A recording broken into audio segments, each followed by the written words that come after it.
ট্রাস্টটাই এখন প্রোডাক্ট। এখন প্রোডাক্ট সবাই বিক্রি করে, বাট মানুষ যেখানে ট্রাস্ট করে মানুষ ওখান থেকেই প্রোডাক্ট কেনে। কোরিয়ার কোম্পানি এরকম হয়েছে, ক্যাশ অন ডেলিভারির টাকা নিজের পকেটে ঢুকায় নিয়ে কোম্পানি গায়েব হয়ে গেছে। বাংলাদেশের ই কমার্স খাত খুবই উজ্জ্বল, ভবিষ্যৎ অনেক উজ্জ্বল। হঠাৎ করে বিএসটিআই বা ভোক্তা অধিকার এসে যে এই এরকম ক্যামেরার সামনে জরিমানা করে দিচ্ছে, এতে করে কিন্তু একটা ব্যবসা প্রতিষ্ঠানের সুনাম নষ্ট হয়। সরকারি সংস্থাগুলোর কাজ হবে হচ্ছে ব্যবসায়ীকে কমপ্লায়েন্স রক্ষা করানো, আর কনজিউমারকে সঠিক প্রোডাক্ট যেন সে পায়, নকল পণ্য যেন সে না পায়, এটাকে এনশিওর করানো।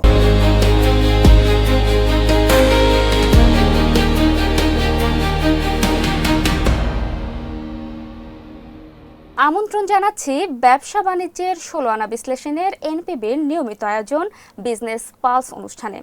আজ স্টুডিওতে অতিথি হিসেবে উপস্থিত আছেন সেলাইয়ের চেয়ারম্যান জনাব আরিফ চৌধুরী। আপনাকে স্বাগত। ধন্যবাদ। আপনাকেও ধন্যবাদ। কেমন আছেন? আলহামদুলিল্লাহ, ভালো আছি। সবসময় তো ভাইয়া ব্যবসায়ের সফলতা নিয়ে আমরা গল্প করি, আড্ডা দেই। তো আজকে আমরা একটু ভিন্ন ধর্মী আলোচনা করব। জি। আপনি তো ই কমার্স খাতের সাথে দীর্ঘদিন যাবত যুক্ত আছেন। আমি যতটুকু জানি আপনাদের সেলাই 2008 থেকে চালু হয়েছে। তো সেক্ষেত্রে এই যে দীর্ঘ যাত্রা আপনার কেমন ছিল অভিজ্ঞতা? হ্যাঁ, সেলাই 2008-এ আমরা শুরু করি। তখন এটা ই কমার্স ভিত্তিক ছিল না, এটা একটা শপ ছিল আর কি, ফিজিক্যাল আউটলেট দিয়ে শুরু করা হয়।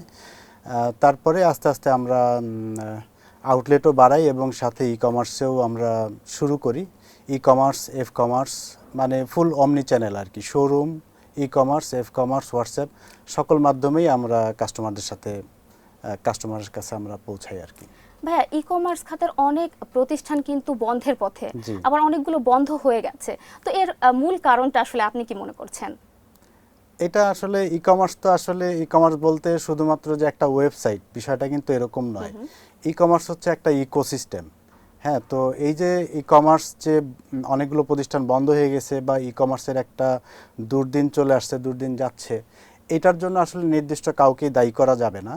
এটা একটা সামগ্রিক বিষয়। এখানে অনেকগুলো জিনিস, আমি আমার দৃষ্টিকোণ থেকে যদি দেখি, তাহলে এখানে আসলে অনেকগুলো জিনিস এখানে কাজ করে। একটা হচ্ছে যে ফাউন্ডার লেভেলে যদি বলি, সেখানে অবাস্তব কিছু বিজনেস মডেল এবং আগ্রাসী ডিসকাউন্ট পলিসি, এইটা কিছুটা ক্ষেত্রে দায়ী ছিল।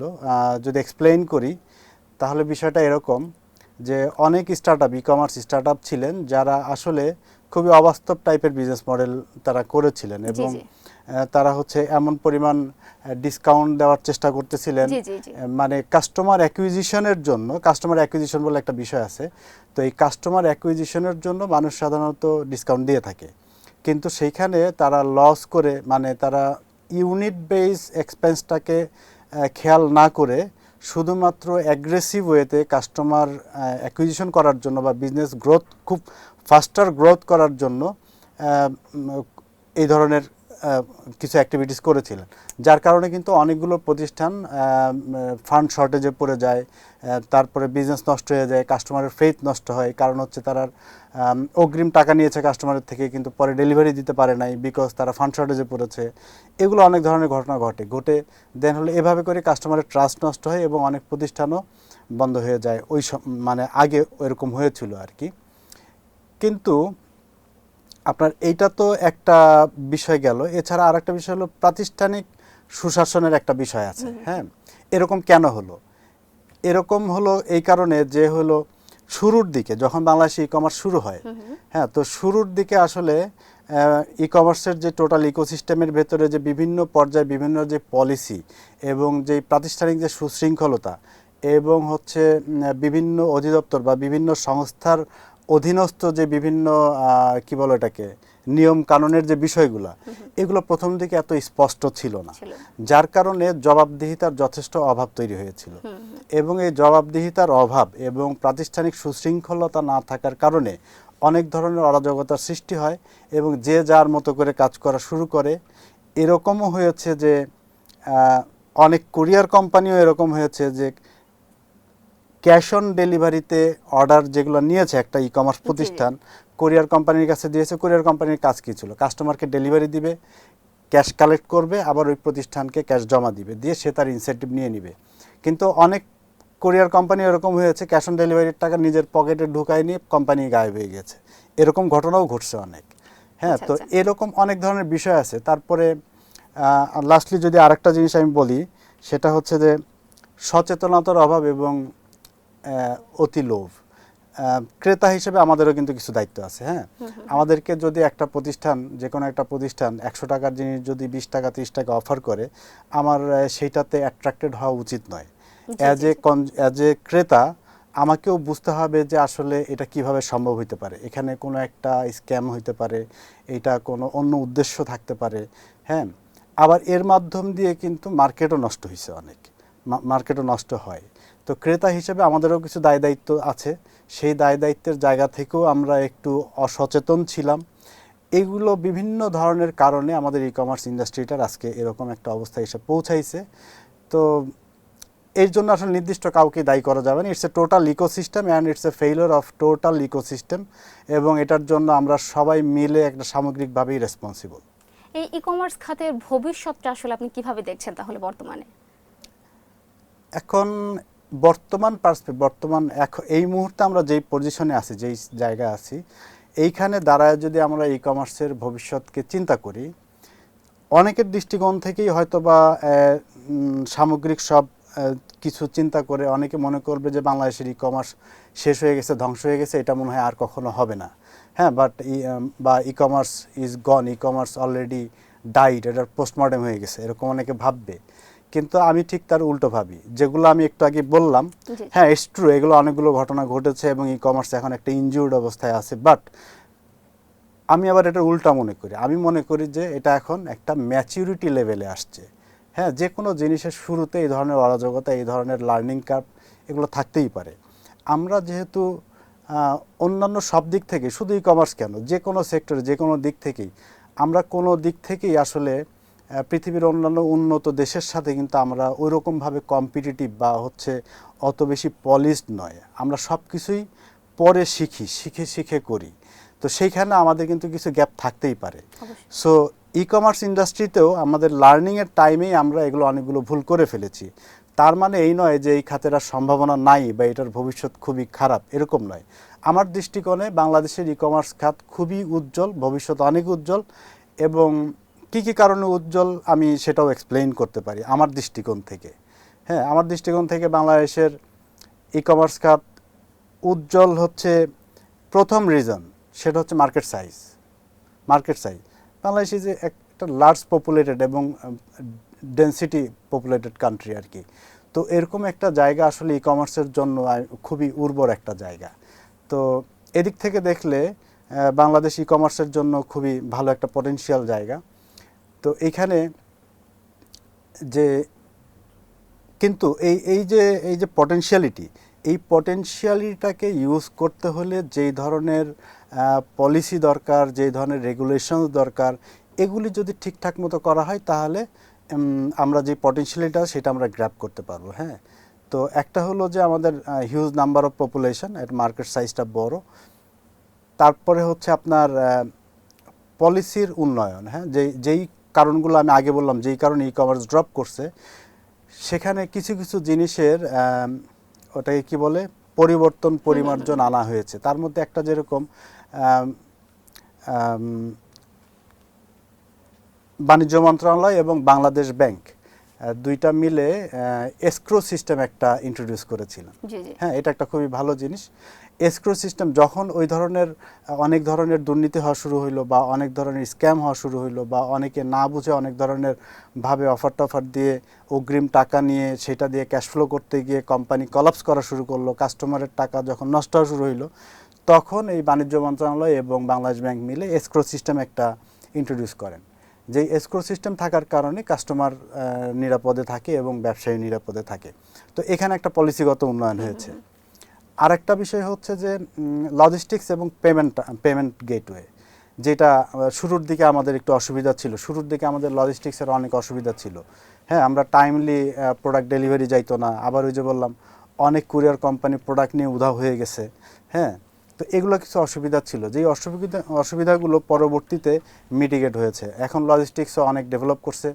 আবার পেমেন্ট গেটওয়ে এমএফএস চলে আসছে, মোবাইল মানি সেই পেমেন্ট গেটওয়ের সাথে অ্যাড হয়েছে, নগদ, বিকাশ, এগুলি। এগুলা বিভিন্ন কারণে এখন ই কমার্সের জার্নিটা সামনের দিকে আরও অনেক সুন্দর হবে এবং ভবিষ্যৎ অনেক ব্রাইট আমি মনে করি, যদি আমরা পলিসিগত এবং রেগুলেশনসগুলো যদি আমরা ঠিকঠাক করে আগের ভুল থেকে শিক্ষা নিয়ে যদি আমরা নতুন করে এভাবে যাইতে পারি, তাহলে ফিউচার ইজ ভেরি ব্রাইট। এবং বাংলাদেশের ই কমার্স মরবে না তো মরবেই না, আমি মনে করি আরও 10 টাইমস বেটার ডেভেলপ করবে। অবশ্যই। এবং অতীতে যারা ভুল করেছে, কিন্তু ওই সময়টা তো কিছু কিছু প্রতিষ্ঠান কিন্তু ওই ভুলগুলো করে নাই, তারা কিন্তু নিয়মকানুন মেনে সঠিকভাবে ব্যবসা করে এখনও টিকে আছে। হ্যাঁ, এখনও পর্যন্ত যারা টিকে আছে এই প্রতিষ্ঠানগুলো এই সামনের দিনগুলোতে গিয়ে তারাই প্রফিটেবল এবং সাস্টেইনেবল ই কমার্স কোম্পানি হবে। এবং এখন নতুন যারা আসবে তারাও যদি এভাবে নিয়মকানুন মেনে সঠিকভাবে বুঝে যদি করে, তাহলে সামনে তারা একটা খুবই ব্রাইট ই কমার্স কোম্পানি হইতে পারে। এবং আমরাও তো আমরাও তো ই কমার্স রান করছি, আমরা তো কলাপস করি নাই। আমাদের শোরুমগুলোর পাশাপাশি আমাদেরও তো ই কমার্স আছে, আমাদের ই কমার্স তো রান করতেছে। আমরাও তো বিভিন্ন সময় অফার দেই, but we always take care about যে আমরা কখনো যেন লস করে অফার না দিই। Cost of goods sold, shipping, তারপর আদার যেগুলো খরচ ওগুলো মাথায় রেখে দেন আমরা ডিসকাউন্ট দিই, যেটা কাস্টমারও ভ্যালু পাবে, আমাদেরও সমস্যা হবে না। হ্যাঁ, এই তো এইভাবে যদি করা হয় তাহলে ই কমার্সের ভবিষ্যতে ভালো, এবং নতুন কোম্পানি বা এবং পুরনো যারা টিকে আছে তারাও ভবিষ্যতে ভালো করবে ইনশাল্লাহ। এবার একটু বাজেট প্রসঙ্গে কথা বলবো। সেটা হচ্ছে যে দীর্ঘদিন পর কিন্তু বিএনপি সরকার গঠন করেছে, তো সেক্ষেত্রে আসলে একটি বাজেটও নির্ধারণ হয়েছে। তো এই বাজেটটা আসলে কতটুকু ব্যবসায় বান্ধব বলে আপনি মনে করছেন, বিশেষ করে ই কমার্স খাতের জন্য? না, সব কিছুর মিলে একটা বাজেটের ইম্প্যাক্ট সব কিছুর উপরেই পড়ে, এগুলো একটা চেইন রিয়াকশন হয়। তো বাজেটের ব্যাপারে আসলে বলতে গেলে, যেহেতু আমি পলিটিশিয়ান না, আমি একজন বিজনেসম্যান, তো আমার আসলে বাজেটকে যদি আমি দেখি, আমি দেখব হচ্ছে বিজনেসের লেন্স দিয়ে। ঠিক আছে, ওইভাবে যদি দেখি একটা বাজেটকে, ভালো বাজেট বলতে গেলে কয়েকটা বিষয় কনসিডারেশন নিতে হবে। একটা হলো ট্যাক্স পলিসি, ট্যাক্সেশন, তারপরে হচ্ছে আমদানি রপ্তানি নীতি, তারপরে হচ্ছে এসএমই সাপোর্ট। এই কয়েকটা জিনিসের যদি বাজেটের ভালো ইম্প্যাক্ট থাকে, এটা খুবই উপযোগী হয়, তাহলে সেটা একটা ভালো বাজেট বলা যেতে পারে। তো এখন আমাদের যেই বাজেট হয়েছে, এই বাজেট আসলে ব্যবসা বান্ধব কিনা, আমাদের জন্য প্রচুর ভালো কিছু বয়ে আনবে কিনা, এটা বুঝতে আরও 6 মাস সময় লাগবে। হ্যাঁ, কিন্তু এই মুহূর্তে কিছু কিছু জিনিসের উপরে কিছু কথা আমি বলতে পারি। যেরকম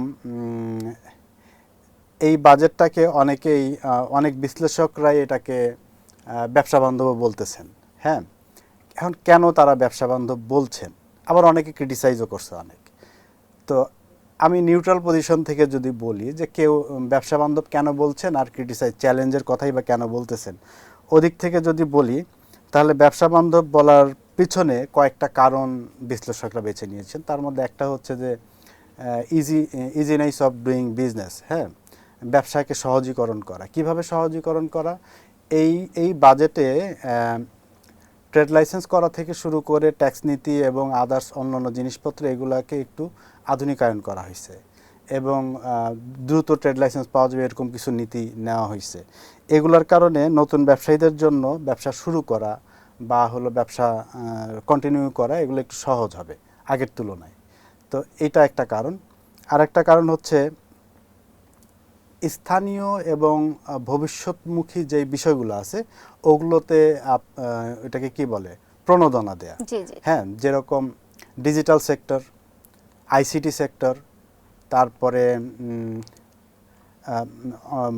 পুনর্ব্যবহারযোগ্য জ্বালানি, তারপরে সেমিকন্ডাক্টর, এই ধরনের যেগুলো সম্ভাবনাময় খাত আছে, এগুলোকে কর রেয়াতের আওতায় নিয়ে আসা হয়েছে। এগুলোর কারণে এই টেক স্টার্টআপ যারা, তারপরে ই কমার্স, তারপরে হচ্ছে যারা এই ধরনের উদ্ভাবনমুখী যে সমস্ত নতুন নতুন প্রতিষ্ঠান হবে বা যেসব ব্যবসায়ীরা আছে, তারা অনেক ধরনের ফ্যাসিলিটিস পাবেন এবং এতে করে এগুলা বড় হওয়ার সুযোগ তৈরি হবে। এবং থার্ডলি, ট্যাক্সের আওতা বাড়ানো। হ্যাঁ, ট্যাক্সের আওতা বাড়ানো বলতে মানে ট্যাক্সের হার না বাড়িয়ে নতুন ট্যাক্স পেয়ার ক্রিয়েট করা, জালটাকে বড় করা আর কি, এইটার প্রতি এবার নজর দেওয়া হয়েছে বেশি। তবে এখানে একটা বিষয় আছে, এটা তো সরকার তো এভাবে বাজেট করেছে, নজর দিয়েছে, কিন্তু যারা ইমপ্লিমেন্ট করবে এটার সাকসেসটা ডিপেন্ড করবে কিন্তু তাদের উপরে। হ্যাঁ, কীরকম অতীতের এটা এখন মানে যেটা আমি দেখেছি যে সাধারণত যারা ট্যাক্স পে করে, যাদের ট্যাক্স আইডেন্টিফিকেশন নাম্বার আছে, তাদেরকেই আসলে আরও চেপে ধরা হয় যে ট্যাক্স ঠিকমতো দিচ্ছে কিনা। অথচ যার এখনও ট্যাক্স আইডেন্টিফিকেশন নাম্বার হয় নাই, যে এখনও ট্যাক্সের আওতায় আসে নাই, তাদেরকে ট্যাক্সের আওতায় নিয়ে আসার তুলনায় যে অলরেডি পে করছে তার উপরে প্রেশারটা বেশি থাকে। এইটা না করে উল্টাটা হওয়া উচিত, যারা ট্যাক্সের আওতায় আসে নাই তাদেরকে নিয়ে আসা উচিত, যেটা এইবার এই বাজেটে এই সরকার এই ধরনের কিছু নীতিমালা গ্রহণ করেছে। এখন এটা ইমপ্লিমেন্টেশন যারা করবে তাদের উপরে ডিপেন্ড করবে এটার success, but government has taken initiative এই বাজেটে। এইটার কারণে অনেক বিশ্লেষকরা এই বাজেটটাকে একটা ব্যবসা বান্ধবমুখী বাজেট এরকম মনে করছেন। এবং আমি যতটুকু জানি যে বিভিন্ন আপনার ই কমার্স খাতের যে পণ্যগুলো, অর্থাৎ ল্যাপটপ বা আদার্স অনেক জিনিসের দাম কিন্তু কমেছে বা কর কমেছে। এবং অনেকে আবার এটাও আমি শুনেছি যে দেখা যায় যারা হচ্ছে একটু বড় ব্যবসায়ী তাদের ক্ষেত্রে যেই পরিমাণ আপনার ভ্যাট ট্যাক্সটা ধার্য করা হতো, এবং যারা একটু মাঝারি ব্যবসায়ী বা ক্ষুদ্র ব্যবসায়ী, তো তাদের ক্ষেত্রে এখন সমপরিমাণ একটা তালিকা নিয়ে এসেছে। এটা সম্পর্কে এগুলোই কিছু পরিবর্তন এসছে, যেমন ওই যে বললেন যে কিছু জিনিসের কমেছে, যেটা হলো স্থানীয় এবং যেগুলো সম্ভাবনামুখী যেগুলা, ওগুলোর ক্ষেত্রে কিছুটা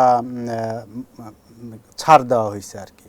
হ্যাঁ, আবার হচ্ছে আর ওই যে বললাম যে 6 মাস পরে এটার ইম্প্যাক্টটা বোঝা যাবে যে একটা বাজেট ভালো কিনা। 3টা জিনিস, ট্যাক্সেশন, আমদানি রপ্তানি নীতি এবং হচ্ছে এসএমই সাপোর্ট। এখন আমদানি রপ্তানি নীতির ভিতরে যদি কাঁচামাল আমদানিতে যদি ট্যাক্স বাড়ায় দেওয়া হয়, তাহলে ডেফিনেটলি লোকাল প্রোডাকশন যারা করেন তারা কিন্তু বিজনেসে তারা কিন্তু ভালো করতে পারবেন না। ঠিক আছে, আবার ধরা যাক যে এই যে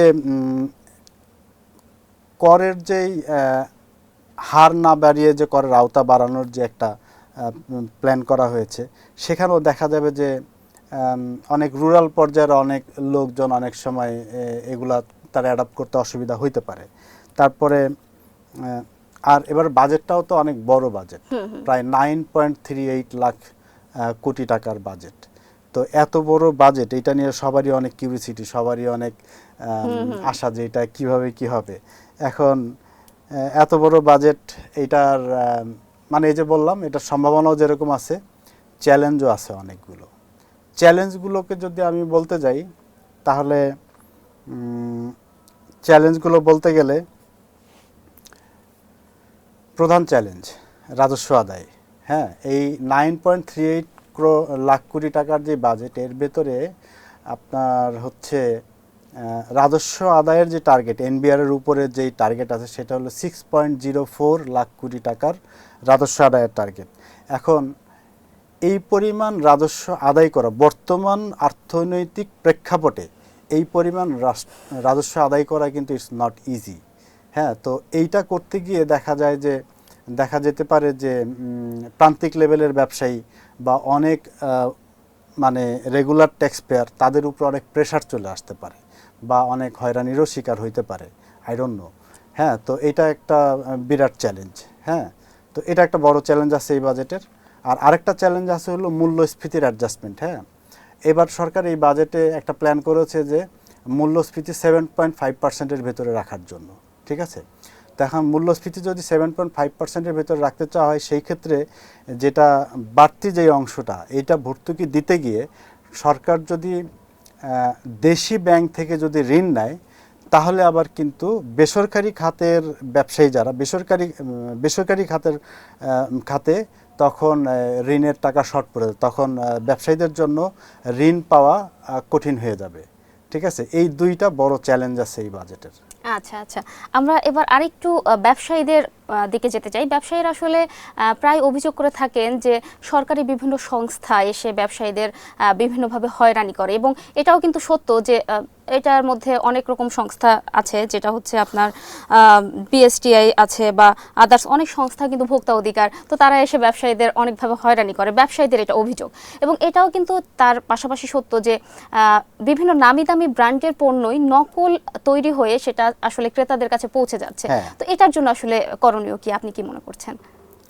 এটা একটা ধন্যবাদ এই ধরনের একটা প্রশ্ন করার জন্য। এটা আসলে খুবই একটা মানে উপযোগী একটা কোশ্চেন, এবং এটা আসলে কি বলবো, এটার ক্ষেত্রে একজন উদ্যোক্তা এবং হচ্ছে একজন ক্রেতা দুইজনই প্রতিদিন এটা ফেস করে। হ্যাঁ, এখন এখানে কয়েকটা বিষয়, তবে আমি শুরু করার আগে মানে I am sorry to say, এই যে হয়রানির যে বিষয়টা বলা হইলো, এটা সরকারি যে সংস্থাগুলো আছে তাদের চাইতে বেশি হয়রানির শিকার হয় মিডিয়া ট্রায়ালের কারণে, মিডিয়ার কারণে। সরকারি সংস্থার তো এটা দায়িত্ব কর্তব্য এগুলি চেকিং করা।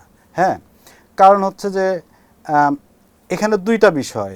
একটা হচ্ছে যে কিছু অসাধু ব্যবসায়ী আছে যারা হচ্ছে নকল পণ্য, বিভিন্ন ব্র্যান্ডের নাম দিয়ে নকল পণ্য বিক্রি করে। এখন যাদের কারণে যারা জেনুইন বিজনেসম্যান তারাও কিন্তু ক্ষতিগ্রস্ত হয়, মার্কেটে একটা বদনাম হয়, পণ্যের উপরে মানুষের আস্থা কমে, হ্যাঁ, কাস্টমার ট্রাস্ট হারায়। তো সেইখানে এখন যদি একটা জেনুইন ব্যবসায়ীকে প্রোটেকশন দিতে যাওয়া হয় এবং একটা কাস্টমারকে যদি সেভ করতে চাওয়া হয়, দুইটা কারণেই কিন্তু সরকারি সংস্থাগুলোকে কিন্তু অ্যাক্টিভেটেড থাকতে হবে। এখন এই সরকারি সংস্থাগুলো তো অ্যাক্টিভেটেড থাকতেই হবে।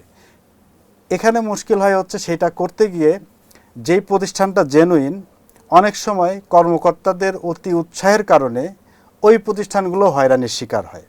আর এই হয়রানির শিকারের সহযোগী হচ্ছে মিডিয়া।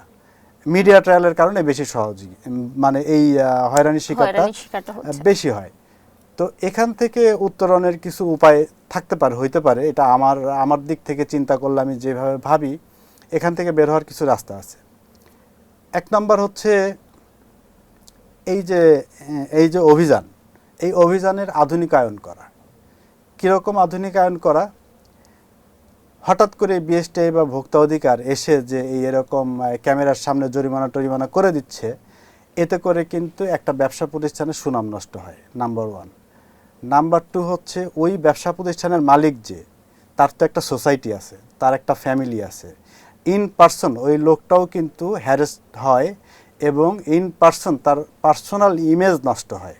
ঠিক আছে, এইটার তো আসলে কোনো মানে নেই, কোনোই মানে নেই, এবং এটা কার্যকরীও নয়।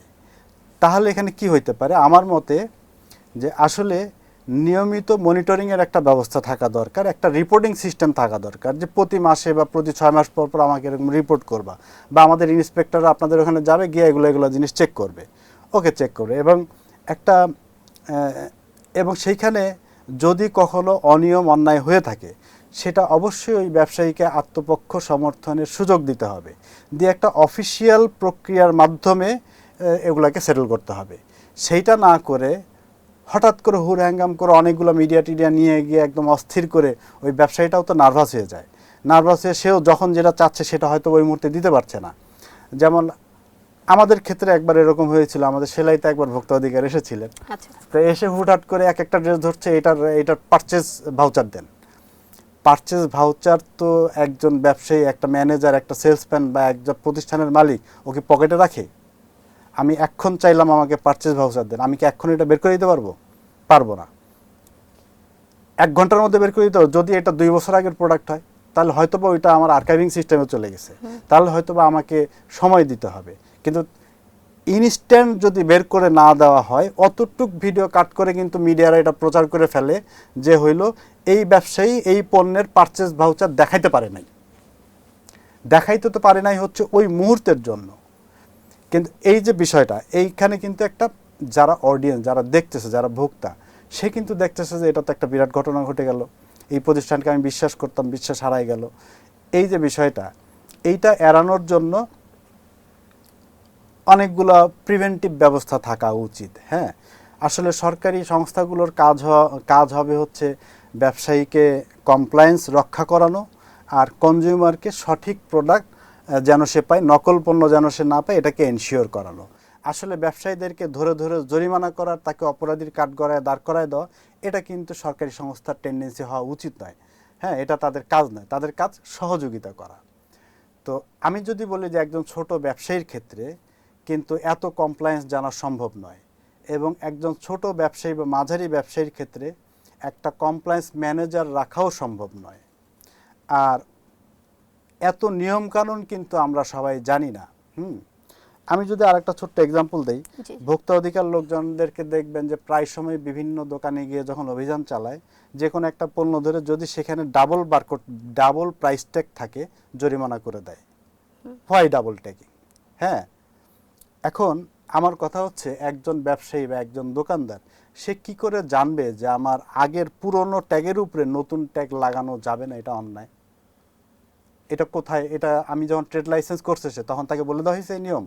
দেওয়া হয় নাই। বলে সে যখন অন্য কোনো কাজ করতে গেছে তখন তাকে বলে দেওয়া কিন্তু হয়েছে? এটা কিন্তু সাধারণ ক্রেতাদের ক্ষেত্রেও জটিলতা সৃষ্টি করে, কারণ যখন একজন সাধারণ ক্রেতা একটা পণ্য পারচেজ করতে যায়, তখন যখন দেখে যে একটা বারকোডে একটা প্রাইজের উপরে আরেকটা প্রাইস লাগানো, তখন কিন্তু তারাও বিভ্রান্তকর না না পরিস্থিতিতে না, পড়ে এটা যায় যে আসলে এভাবে বলে বিভ্রান্ত করা হয়েছে।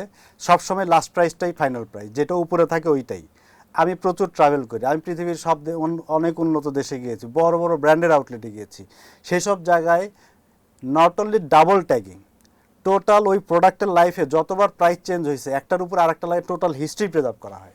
একটা কাস্টমারের কাছে এটা আরও স্বচ্ছ যে এই প্রোডাক্ট যেদিন জন্মগ্রহণ করেছিল ওই দিন ওর দাম কত ছিল, এক বছর পরে ডিসকাউন্ট দিয়ে কত হয়েছে, পরের বছর প্রাইস বেড়ে কত হয়েছে, তারপরের বছর আবার কত হয়েছে। তাহলে ধরা যাক যে একটা প্রোডাক্ট, এই প্রোডাক্টটা, এটা একটা প্রোডাক্ট ধরি আমি, হ্যাঁ, আপনার হাতে যে ট্যাবটা আছে এটা একটা প্রোডাক্ট। এই প্রোডাক্টটা আজকে দাম আছে 2 লাখ টাকা, আগামীকালকে দোকানদার এটা ডিসকাউন্ট দিয়ে দিল যে এটা 1,80,000 টাকায় পাওয়া যাবে, 20,000 টাকা ডিসকাউন্ট। এখন আপনি ক্রেতা গিয়েছেন, আপনাকে বললো এটা ডিসকাউন্ট প্রাইস 1,80,000 টাকা। অ্যাজ এ ক্রেতা আপনি প্রিভিয়াস প্রাইস জানেন না, তা আপনি কিভাবে এটা বুঝবেন যে এটা 20,000 টাকা ডিসকাউন্ট দেওয়া হয়েছে? কিন্তু অনেক ক্রেতা তো মনে করেন যে যে প্রাইসটা নতুন করে দেওয়া হয়, অনেকে বলে যে ডিসকাউন্টের নাম করে নতুন করে মানে প্রাইস ট্যাগ লাগানো হয়। এর জন্যই তো প্রাইস হিস্ট্রি থাকা প্রয়োজন। এর জন্যই তো প্রাইস হিস্ট্রি থাকতে হবে। প্রাইস বাড়ানো হয়েছে না কমানো হয়েছে, আগের প্রাইস কি ছিল, এর জন্যই তো প্রাইস হিস্ট্রি থাকতে হবে। This is logical. সিঙ্গেল মানে আগের বারকোড, আগের প্রাইস থাকা যাবে না, এটা লজিক্যাল না আমার মতে। আমি তো 18 বছর ধরে রিটেল বিজনেস করি, আমি এটা বুঝি, কাস্টমার সাইকোলজি, এটা এইভাবে বলে বলে মানুষকে কনফিউজ করে দেওয়া হয়েছে। আসলে যদি পাশাপাশি দুইটা প্রাইস থাকে দেন ইট ইজ কনফিউজিং। একটার উপরে আরেকটা দিলে ইট ইজ নট কনফিউজিং।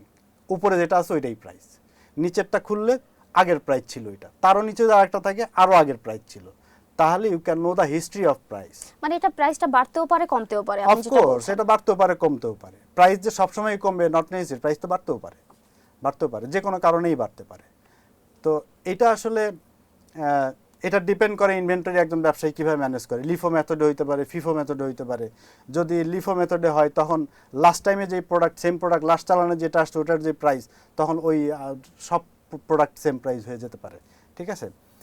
তো এটা আমি একটা কথার কথা বলছি যে এটা বাংলাদেশের আইনে ন্যায় না অন্যায় এটা পরের কথা, কিন্তু আমার কথা হচ্ছে হুটহাট করে এসে যে আমাকে দুইটা বারকোড থাকার কারণে যে জরিমানা করা হইলো, আমাকে তো আগে কখনো অ্যাওয়ার করা হয় নাই যে আপনি দুইটা বারকোড লাগাইতে পারবেন না। আমাকে অ্যাওয়ার করছে কেউ অ্যাওয়ার করে নাই, এটা তো কোথাও বলাও নাই। ইনফ্যাক্ট আপনি ওনাদের ওয়েবসাইটে গেলেও তো কোথাও দেখবেন না যে কি লেখা আছে সেখানে। আচ্ছা, তারপরে ধরেন আরও ধরেন কীরকম হয়, ধরেন যে একদম ছোট ব্যবসায়ী, হ্যাঁ, সে 3 জন কর্মচারী নিয়ে একটা দোকান চালায়, একটা শপিং মলের ভিতরে দোকান আছে।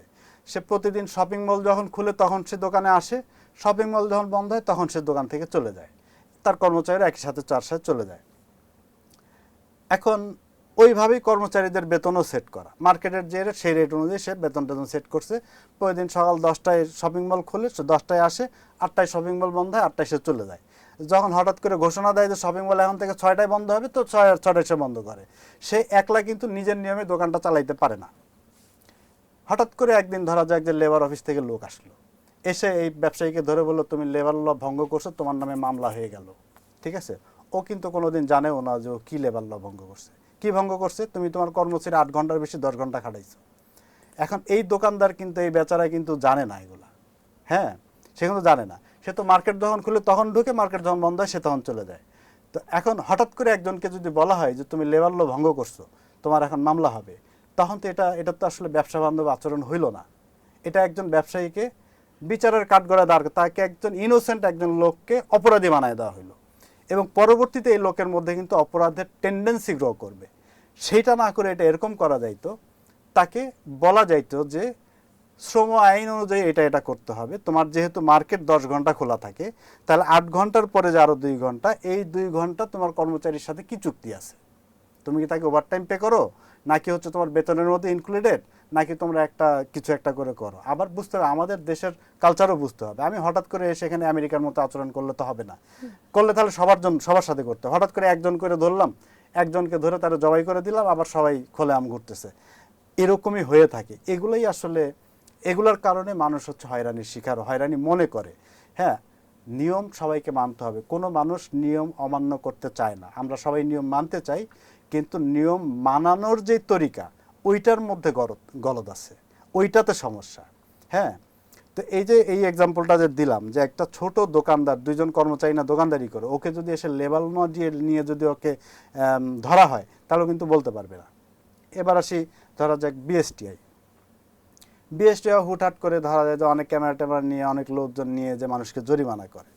অনেক ক্ষেত্রে অনেক মানুষ অনেক নিয়ম জানে না, আবার অনেকে আছে যে নিজে আমদানিকারক নয়, সে অন্যের কাছ থেকে পণ্য নিয়ে বিক্রি করে। ছোট ছোট অনেক ব্যবসায়ী আছে, তারাও অনেক সময় অনেক ইসের শিকার হয়। এখন কেউ নকল পণ্য বিক্রি করলো কিনা সেইটা দেখা অবশ্যই বিএসটির দায়িত্ব, এবং সেটা না গেলে আবার যারা জেনুইন পণ্য বেচে তারা আবার সমস্যায় পড়বে। কিন্তু ওই যে কাগজপত্রের যেই সমস্যাটা, এইটা না বোঝার কারণে বা এইটার সঠিক কোনো ক্লিয়ার ধারণা না থাকার কারণে ব্যবসায়ীরা অনেক ধরনের সমস্যায় পড়ে। অনেক সময় হুট করে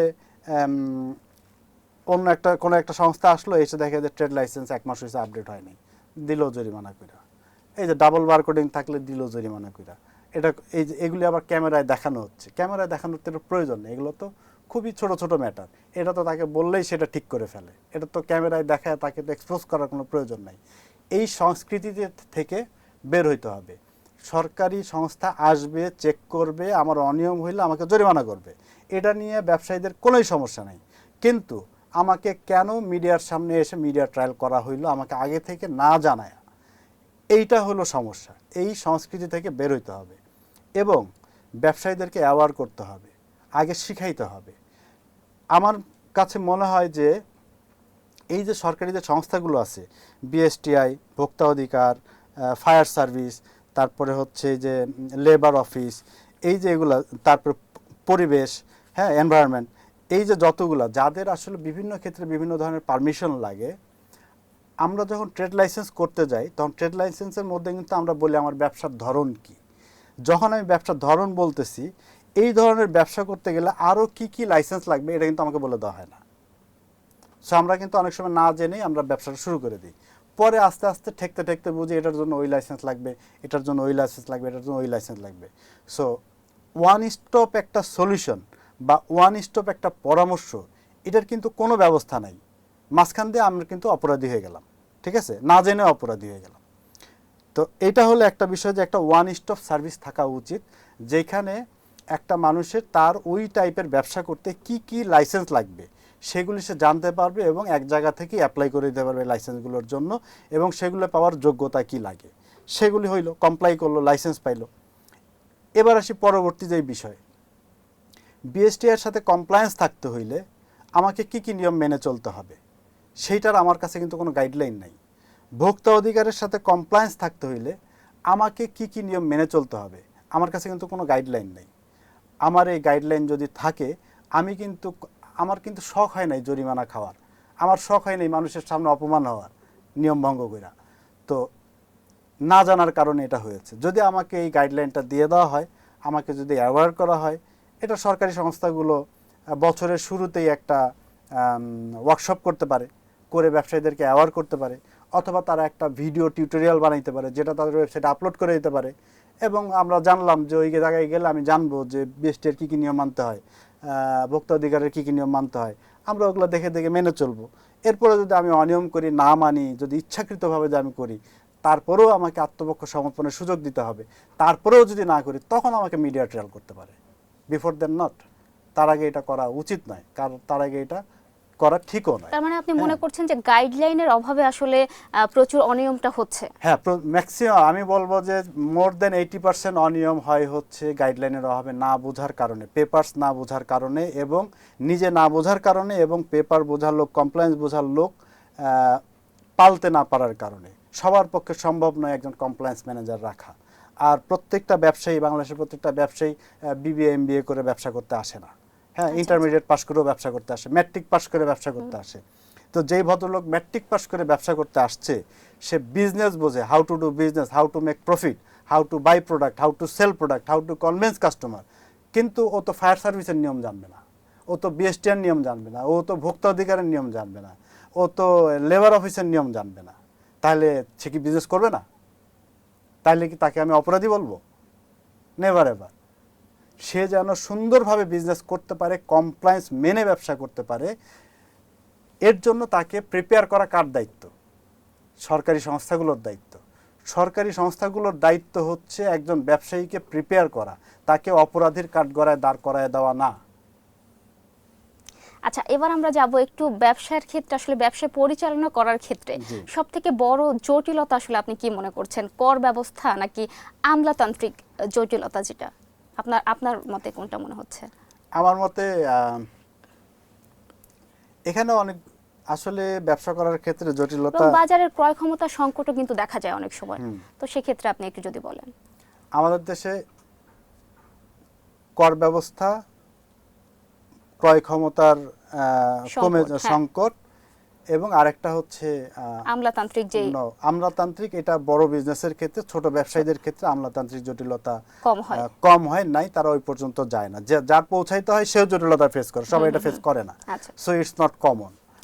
কিন্তু কর ব্যবস্থা এবং হচ্ছে এই যে ক্রয় ক্ষমতার যেই বিষয়টা, এই দুইটার সাথে আরো একটা বিষয় আছে, সেটা হচ্ছে ফাইন্যান্স, ফান্ডিং। হ্যাঁ, বিনিয়োগ। একজন ব্যবসায়ী বা একজন উদ্যোক্তা, তার আইডিয়া থাকে বিজনেস করার, তার কাজ করার স্পৃহা থাকে, শক্তি থাকে, বুদ্ধি থাকে। আর সবসময় কিন্তু সেলফ ফান্ডিংয়ে, সেলফ ফাইন্যান্সে বিজনেস করা যায় না, অনেক সময় ফান্ড দরকার হয়। তো সেই ক্ষেত্রে আমাদের ব্যাংকগুলোর যে ফান্ডিং ব্যবস্থা, যে ফাইন্যান্সিং ব্যবস্থা, সেটা আমার কাছে ব্যবসা বান্ধব লাগে না। ঠিক আছে, নাম্বার ওয়ান, এই কারণে ব্যবসা করাটা একটু কঠিন হয়। নাম্বার টু, কর ব্যবস্থা। কর ব্যবস্থার এখানে যেটা সমস্যা, যেই ব্যবসায়ী কর দেয়, আমাদের কর কালেকশন যারা করেন, সরি টু সে, ওনারা যে কর দেয় তাকেই গলা চিপে ধরে, আরও দেয়। আর যে দিচ্ছে না, ওরা এক্সপ্লোরই করতে চায় না। এটা কেন করে না, এটা কি পলিসি, নাকি তাদের আলসেমি লাগে, আমি জানি না। হ্যাঁ, ওনারা নতুন ক্ষেত্র তৈরি করার চাইতে, যেটা অলরেডি আছে, যেই হাঁস ডিম দেয়, ওই হাঁসে আরও ধরো যে 2টা ডিম দিবি দিনে। হ্যাঁ, কিন্তু যেই হাঁস এখনো ডিম দিচ্ছে না, ওইটার খবরই নাই। ঠিক আছে, এটা একটা সমস্যা। আর দ্বিতীয়ত হচ্ছে সুস্পষ্ট ধারণা না থাকা। হ্যাঁ, করের সুস্পষ্ট ধারণা না থাকে। সুস্পষ্ট ধারণা, ফর এক্সাম্পল, যেমন এখন মানুষ, যেমন ই কমার্স নিয়ে শুরুতে কথা শুরু হয়েছিল, ই কমার্স নিয়ে। ই কমার্সের ভ্যাট সিস্টেমটা কি, কর সিস্টেম মানে একটা হলো ভ্যাট আর একটা হলো ট্যাক্স। ই কমার্স ব্যবসা যে করে, তার ক্ষেত্রে এই ব্যবস্থাপনাগুলো কি, হ্যাঁ, এটার কিন্তু ক্লিয়ার স্পষ্ট ধারণা নাই। আমি যদি ছোট্ট একটা এক্সাম্পল দেই, ই কমার্সের মধ্যে কিন্তু একটা হচ্ছে যে আমি আমার নিজের প্রোডাক্ট আমি অনলাইনের মাধ্যমে বিক্রি করি, আর একটা হচ্ছে যে market place model, like Daraz market place model.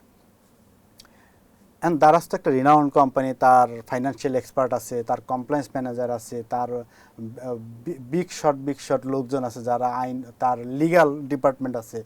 But একজন ছোট ই কমার্স ব্যবসায়ী যারা এগুলি নাই, হ্যাঁ, সে পরে কোন ভেজালে? আমার জানা মতে বিষয়টা হওয়া উচিত, আমি পণ্য কিনলাম, পণ্য বিক্রি করলাম, মাঝখানের যে গ্রস মার্জিনটা থাকলো, সেটার উপরে একটা ভ্যাট অ্যাপ্লাই হবে as a service charge. E commerce কিন্তু একটা সার্ভিস বেসড বিজনেস। সো আমি কেনা এবং বেচার মাঝখানে যেটা থাকলো, এটা হলো আমার সার্ভিস চার্জ, এটার উপরে আমার ভ্যাট অ্যাপ্লাই হবে। এটা কিন্তু ভ্যাট অফিসের লোকজনকে বুঝাইতে কিন্তু অনেক কষ্ট হয়, তারা এটা বুঝতে চান না। হ্যাঁ, এখন ইচ্ছা করে বুঝতে চান না, নাকি হচ্ছে বুঝেন না, এটা আমি জানি না। তো ওনারা অবশ্যই বুঝেন, কিন্তু এটা প্রুফ করতে কষ্ট হয় অনেক ই কমার্স ব্যবসায়ীদের অভিযোগ আছে এগুলো নিয়ে। হ্যাঁ, তারপরে এটা একটা গেল। আর এছাড়াও মানে আবার ইনকাম ট্যাক্সের যে বিষয়, হ্যাঁ, ইনকাম ট্যাক্সের এখানেও তার ট্যাক্সটা কোন স্ল্যাবে পড়বে, সে তার ইনকামটাকে কিভাবে ধরা হবে, টোটাল সেলসের উপরে ধরবে নাকি হচ্ছে গ্রস মার্জিনের উপরে ধরবে, কিসের উপরে করবে, এগুলো নিয়ে কিছু অস্পষ্টতা আছে। এবং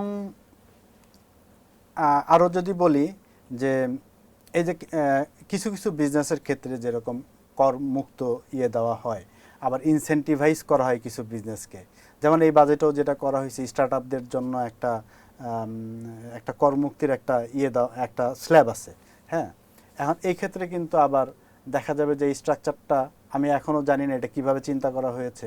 অনেকে এটার রং অ্যাডভান্টেজ নিয়ে নিবে, অনেক অসাধু লোক এটা রং অ্যাডভান্টেজ নিয়ে নেবে। সে হয়তো ওই মডেলের ব্যবসায়ী না, কিন্তু তার বিজনেসটাকে ওই মডেলে রিপ্রেজেন্ট করে ফেলবে। আবার যে সত্যি ওই মডেলের বিজনেসম্যান সেটা প্রুভই করতে পারবে না যে তার বিজনেসটা করের আওতা মুক্ত। হ্যাঁ, তো এই ধরনের যেগুলো জটিলতা আছে এগুলোর কারণেও অনেক সময় বিজনেসে কিছু মানে বিজনেস করাটা একটু জটিল হয়ে যায় অনেক সময় আর কি। এটাও ওই যে একই বললাম যে একটু সচেতনতার অভাব, প্লাস হচ্ছে আমাদের সরকারি যে সংস্থাগুলো আছে এখানে তাদের কোঅপারেশনটা খুব বেশি জরুরি। তারা যদি ফ্রেন্ডলি আচরণ করেন এবং তারা যদি ব্যবসায়ীদেরকে রেসপেক্ট করেন এবং তারা যদি মনে করেন যে ওকে আসলে এটা শেখানো এবং বোঝানো আমার দায়িত্ব, ভুল পরে ধরবো, ঠিক আছে, তাহলে জিনিসগুলো অনেক সহজ হবে আমি মনে করি আর কি।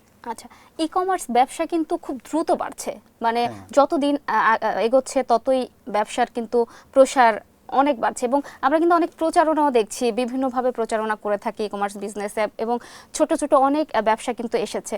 তো এই ব্যবসা আসার ফলে দেখা যায় যে আমরা অনেকে সুবিধা, ঘরে বসে কেনাকাটা করতে পারছি, অনেক ধরনের সুবিধা পাচ্ছি, আবার অনেক ধরনের অসুবিধাও কিন্তু ফেস করি। তো দেখা যায় যেটা আপনি বললেন শুরুতে, যে আস্থার অভাব, দেন হচ্ছে আমরা আসলে পণ্য হাতে না পেয়ে টাকা দিতে চাই না, দেখা যায় যে অনেক জটিলতা থাকে এর মাঝখানে। তো যারা নতুন করে এই যে এই ব্যবসার সাথে যুক্ত হচ্ছেন, তো তারা আসলে কিভাবে এই ব্যবসাটার সাথে মানে মিশে যাবে এবং কিভাবে এটা পরিচালনা করলে আরো বেশি সহজ হবে আপনি মনে করছেন? তাদের জন্য আসলে কিভাবে ইজি হবে আরো বেশি? মানে যারা নতুন, আপনি তো দীর্ঘদিন যাবত আছেন, আপনি একটা হ্যাঁ, আস্থার জায়গা আছেন, হ্যাঁ, তো নতুন যারা আছে হ্যাঁ, তারা আসলে কিভাবে এই আস্থাটা অর্জন করবে? নতুন পেজ বা নতুন ব্র্যান্ড হলে কিন্তু ক্রেতা যারা আছে তারা কিন্তু আস্থার জায়গাটা পায় না, তো হ্যাঁ। সেক্ষেত্রে আসলে কিভাবে সেটা তৈরি করবে? এটা খুবই একটা জটিল বিষয়। এটা শুধু এখনকার সমস্যা নয়, এটা যুগ যুগ ধরে, এটা পৃথিবীর শুরু থেকে এটা সমস্যা। হ্যাঁ, যে নতুন আসবে তার আস্থা অর্জন করাটা একটু কঠিনই হবে।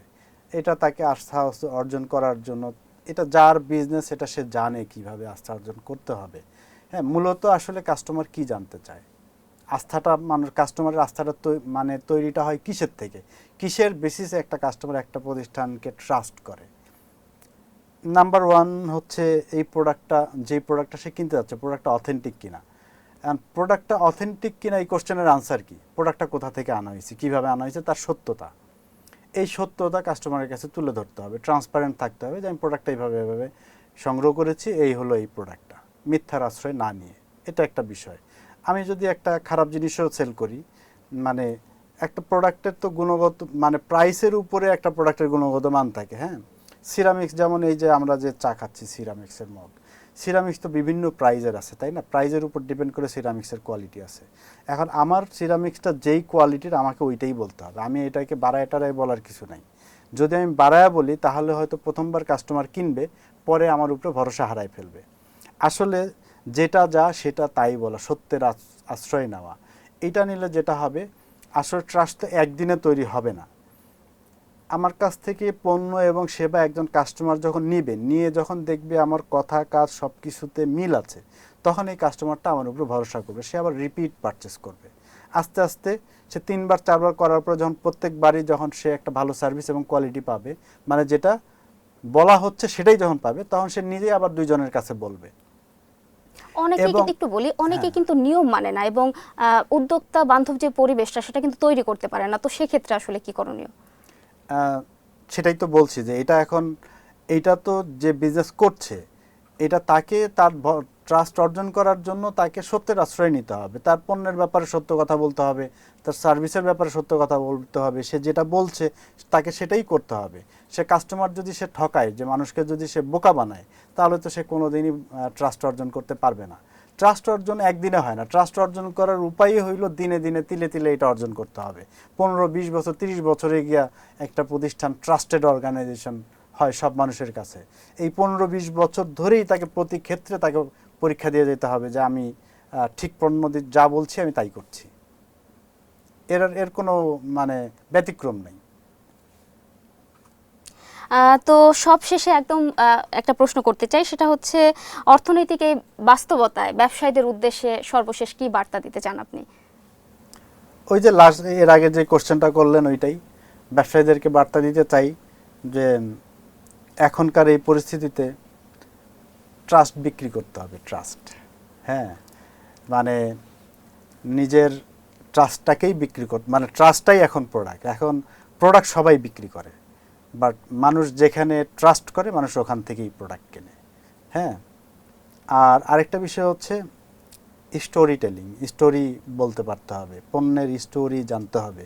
হ্যাঁ, জাস্ট এমনি দেখাই দিলেই হয়ে গেল না। এখন মানুষ অনেক স্মার্ট, এখন মানুষ যে কোনো একটা পণ্য কেনার সিদ্ধান্ত নেওয়ার আগে অনেক কিছু জানতে চায়, বুঝতে চায়। হ্যাঁ, যে যত সুন্দরভাবে তাকে তার ওই কোশ্চেনগুলো ক্লিয়ার করতে পারবে, তার পণ্য তত দ্রুত বিক্রি হয়ে যাবে। হ্যাঁ, পাশাপাশি দুইটা দোকানে একই জিনিস বিক্রি করে, এক দোকানে কাস্টমারের ভিড় বেশি আর এক দোকানে ভিড় কম। What is the reason? Reason হচ্ছে ওই দোকানদার সুন্দর করে তার পণ্যের কথা বলতে পারছে, হ্যাঁ, তাকে বুঝাইতে পারছে, আর একজন বলতে পারছে না। এটাই কারণ, আর কোনো কারণ নেই। হ্যাঁ, এবং সেই সাথে সার্ভিস বিক্রি করতে হবে। হ্যাঁ, পণ্য সবাই একই পণ্য বিক্রি করে এখন। হ্যাঁ, সব কিছুই এখন মানে দ্যার ইজ নো মানে সিক্রেট থিং, সব কিছুই কোনো গুমর নাই এখন, সব কিছুই এক্সপোজ, সবাই সব কিছু জানে, সবাই সব কিছু বোঝে। হ্যাঁ, তো এখন একটা হলো ট্রাস্ট বিক্রি করতে হবে, আর একটা হচ্ছে সার্ভিস বিক্রি করতে হবে। একই পণ্য দুইজন বিক্রি করে, যার সার্ভিসটা ভালো, পণ্য বিক্রি করার সময় যে একটু হাসি মুখে কথা বলছে, চেঞ্জ রিটার্ন ফ্যাসিলিটিস দিচ্ছে, হ্যাঁ, কাস্টমার একটা কমপ্লেন নিয়ে আসলে হাসি মুখে কমপ্লেন ঠিক করে দিচ্ছে। আর যদি ইনস্টেড অফ দ্যাট কেউ যদি বিরক্ত হয়, একবার বিক্রি করে ফেলছে, আবার আসছে একটা কথা বলতে জানতে, বিরক্ত হচ্ছে, আমার সময় নষ্ট হচ্ছে, এটা হইলো তো তখন কাস্টমাররা রিপিট করবে। তার মানে মার্কেটিং পলিসিটা ভালোভাবে বুঝতে হবে। মার্কেটিং পলিসি, সার্ভিস মার্কেটিং তো শুরুতেই হয়ে গেল। মার্কেটিং করে তো কাস্টমার আসলো, আসার পরে কাস্টমার যদি সার্ভিস ভালো না পায় তাহলে তো কাস্টমার থাকবে না। আচ্ছা, সো এখন বিজনেস করে মার্কেটে টিকতে হইলে মানুষের ভরসা অর্জন করতে হবে, সার্ভিস দিতে হবে, মানে সার্ভিস বিক্রি করতে হবে, খুব ভালো সার্ভিস দিতে হবে, শুধু প্রোডাক্ট বিক্রি করলে হবে না, এবং আস্থা অর্জন এবং করতে হবে। ওই তো আস্থা অর্জন করতে হবে, এবং অনেস্ট থাকতে হবে, মানে উল্টাপাল্টা প্রফিট করা যাবে না, উল্টাপাল্টা পণ্য মানুষকে দেয়া যাবে না, এগুলি করা যাবে না। মানুষ এখন very smart, everything everyone knows. ধন্যবাদ, অনেক অনেক ধন্যবাদ আপনাকে। এই ছিল আজকের আয়োজনে। দেখা হবে পরবর্তী পর্বে নতুন কোনো অতিথির সাথে। সবাই ভালো থাকুন, সুস্থ থাকুন। খোদা হাফেজ।